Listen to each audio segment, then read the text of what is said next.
Ascending colon, transverse colon, descending colon, sigmoid colon. Sigmoid colon के बाद फिर rectum start हो जाता है और रेक्टम के बाद फिर एनएस स्टार्ट हो जाता है, ठीक है। और इसमें एक जगह है जहां पे पेक्टिनेट लाइन है। अब इस तरीके से है, इनको हॉस्ट्रिया कहते हैं, ये हॉस्ट्रिया है, ठीक है ना। अच्छा यहाँ मैंने थोड़ी सी गलती की है,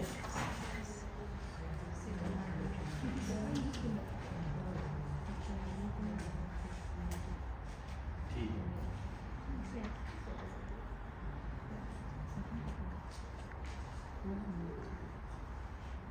ठीक हो गया। और सपोज करते हैं रेड वाली पेक्टिनेट लाइन, ठीक है। अब आपको समझ आई, this is ascending colon, transverse colon, descending colon. ये सिग्माइड इस तरीके से नहीं होती, ये ऐसे करके होती है, यू इस तरीके से ना ऐसा बना होता है, ठीक है। तो ये सिग्माइड कोलन होती है। अच्छा चलो, काम क्या है इसका? Production of faeces. सिंपली ये याद रखो, production of faeces and excretion of waste material, that is the work of colon. Colon की भी लेयर्स उसी तरीके से होती है, म्यूकोसा, सब mucosa, muscularis interna, muscularis externa, उसके बाद एडवेंटिशिया, उसके बाद एडवेंटिशिया या सिरोसा। अच्छा, अब इसमें हम क्या क्या पढ़ेंगे, इसकी तमाम डिजीजेस के बारे में हम पढ़ेंगे। कोलन की डिजीजेस क्या है? जैसा कि एक डिजीज अगर हम कहें कि अगर हाइपर सिक्रीशन शुरू हो जाए कोलन के अंदर, जिसकी वजह से डायरिया हो जाता है। दूसरा कॉन्स्टिपेशन। तो सबसे पहले हम कॉन्स्टिपेशन के बारे में पढ़ते हैं। What is constipation? क्या होती है Difficulty to pass. अच्छा हाँ, वो तो एब्सोल्यूट कॉन्स्टिपेशन होगी ना। Difficulty to pass.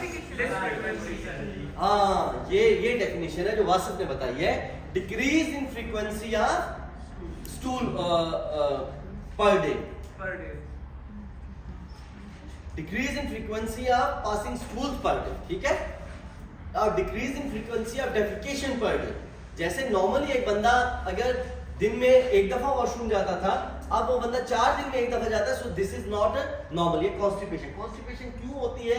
जब ज्यादा मैसिव एब्जॉर्प्शन होने लग जाए इसकी वाटर की, यानी कि ड्राई रहे आपका स्टूल, हार्ड रहे, पैलेट लाइक स्ट्रक्चर बनना शुरू हो जाए, इसकी वजह से भी कॉन्स्टिपेशन हो सकती है। एक रीजन होती है। दूसरी ऑब्स्ट्रक्शन, जैसे उसने बताया था inability to pass stool, absolute constipation.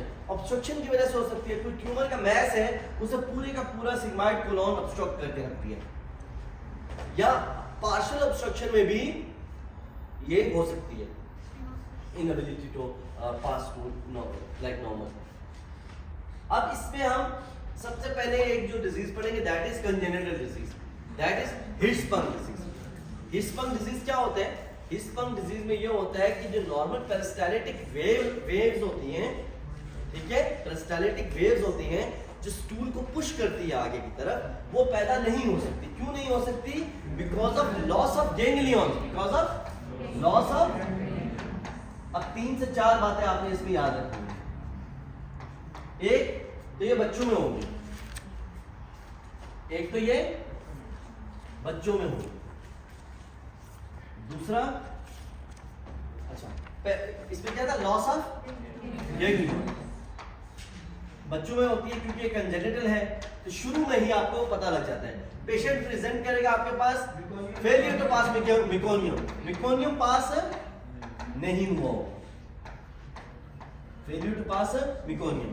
दूसरा और क्या होगा? कॉन्स्टिपेशन होगी पेशेंट को। जब आप एग्जामिनेशन करोगे, डिजिटल रेक्टल एग्जामिनेशन करोगे, तो डिजिटल रेक्टल एग्जामिनेशन के ऊपर आपको एम्प्टी वॉल्ट मिलेगा, एम्प्टी रेक्टम मिलेगा। आपको क्या मिलेगा? एम्प्टी रेक्टल वॉल्ट मिलेगा आपको। इस बात की क्या मतलब है कि किसी न किसी गैंग्लियन, किसी न किसी कोलन के पार्ट में, लेट्स से डिसेंडिंग कोलन में गैंग्लियन मिस थे, पेरिस्टालिसिस नहीं हो पाती, नीचे मूव नहीं कर पाते आपके स्टूल्स, तो वो क्या करते हैं? वो ब्लॉक होना शुरू हो जाते हैं। आप में से कोई बंदा मुझे ये बताए कि लॉस ऑफ गैंग्लियन यहां है या यहां है? हाँ, लारे सफा, ये जो ऑब्स्ट्रक्शन, ये रही ऑब्स्ट्रक्शन, ठीक है। ये अब इसके पीछे जो ये है, ये सारे आपके स्टूल वगैरह हो जाए वो वहां पे। मुझे ये बताओ कि लॉस ऑफ गैंग्लियन किस सेगमेंट में, इस सेगमेंट में है या इस सेगमेंट में?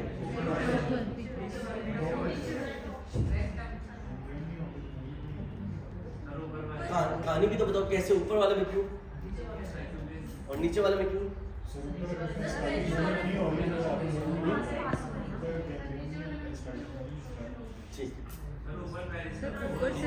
कि इसमें गैंग्लियोनिक सेल्स नहीं है। गैंग्लियन किससे बनते हैं? ये किससे डेवलप होता है? एंडोडर्म से। इसमें आते हैं न्यूरल क्रस्ट सेल। इसमें क्या आते हैं? Neural crest cell.